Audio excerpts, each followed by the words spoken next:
Imagine I'm a white supremacist. Imagine I'm a white supremacist of the ilk that Neely Fuller discusses. Because there are obviously white supremacists in the world. And I'm speaking of the white supremacists that create institutions, create currency, create and define terminology and linguistic terms, create policies and legal structures for everyone to follow, which will enrich them. And now imagine it's 1975 and the white supremacists are nervous because they've been losing their colonies all around the globe. Most recently, the Vietnamese colony was lost from France, from the United States, and the Vietnamese retook their own nation. And the white supremacists send out a communique calling an emergency strategy session. And imagine they embark in a conversation something akin to the following. We're losing our colonies. It's a tragedy. The world's going to hell in a handbasket. What are we going to do? Well, I think we should just concede our defeat. We've had a good run, boys. Let's just return self-determination and sovereignty to the indigenous nations and peoples of the world. Hold it! Wait! Hold on. That's a good idea, but not so fast. How about this? We've deprived these indigenous nations and peoples of the world from gaining education, gaining self-determination, gaining wealth for, wow, nearly 5 centuries. Good job, boys.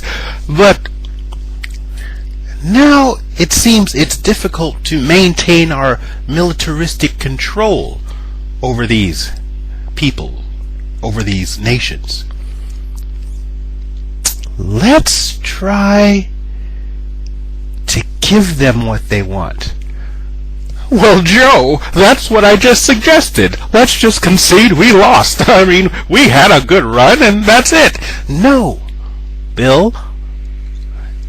We give them what they want, but what they don't know is every institution that we've created is already under our control. And these are the institutions into which they've been clamoring for admission. So what we do is this. You got your pen? You got your paper? Write this down. Let's pick a few Negroes, the best in the class. In fact, we'll have some of our scientists, our psychologists, give them a test, and through this test we'll figure out who's the smartest, and we'll just make the questions suited so that not many people can pass, and then we'll give a person in a lab coat and giving official numbers and charts and tell them, oh, this person is smart. You need a scholarship. And we'll give these students a scholarship to some of our best universities. Even the Ivy League. No, wait! I know you're getting nervous. Ivy League? Joe, have you lost your mind? No, now Marvin, listen! We'll come up with a new concept. Now I know you remember all that great privilege we had at Harvard, and then of course Lewis over here went to Yale, But we'll come up with a new concept to prepare for all of these Negroes coming in from the colonies. We'll call it something like, multi-peopleism. Or, how about, diverse culturalism. Dot! I get what you're talking about, Joe! Do you, Steve? Can you help me out? Yeah, let's call it MultiCulturalism. That's great. Yes, multiculturalism. We'll call it multiculturalism. But here's what you do. We will give these excelling Negroes... Now, hold on. I know that's a contradiction in terms, but we've created the tests to choose these, quote, excelling Negroes, and we'll give them a scholarship. Put them in the best universities at Oxford and Yale and Harvard, and we'll let them major in some of the most exclusive programs of study, like things that they've been denied for 5 centuries, like finance and economics, and we'll give them education to make them think that they actually are learning something, and we'll let them have a free ride all the way to the PhD. Now, we can start this next year.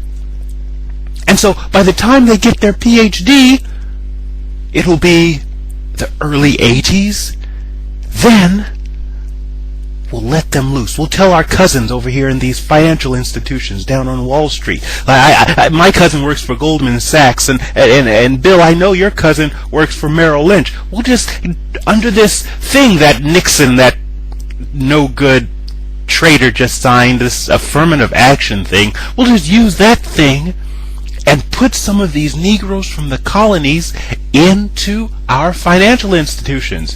Into our financial institutions? Joe, have you lost your cotton-picking mind? No, wait, Stephen. They won't have any power.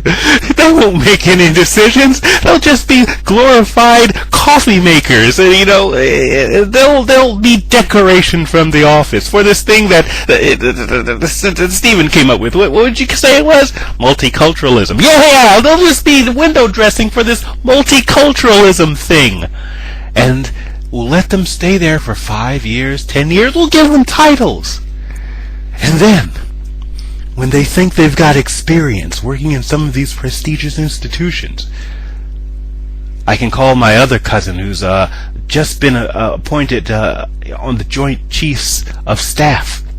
He told me that we're planning to recolonize Africa in about 20, 30 years. So we'll send these Negroes to Africa, and they'll be presidents.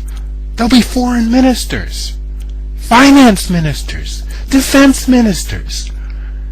And we've trained them, we've given everything that they think they know, but don't understand. In our universities, we've given them the prestige and privilege of walking around with white people in some of the most notable financial and corporate institutions in the world. We'll veritably have their minds in our back pocket.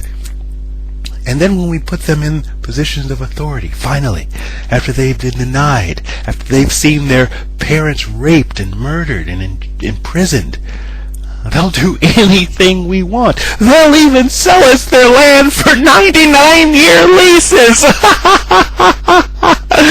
It'll be brilliant. Oh, whoa, Joe, you have come up with the idea of the century. Implement it right away. Why, thank you, Mortimer. Your validation really means a lot to me. We'll just take Negroes from the colonies, give them the power of the pen, but not the power over their own minds. And they'll do anything we want. Even sell their whole continent to us. Ha! The richest continent on earth, mind you. And we won't have to lift a finger.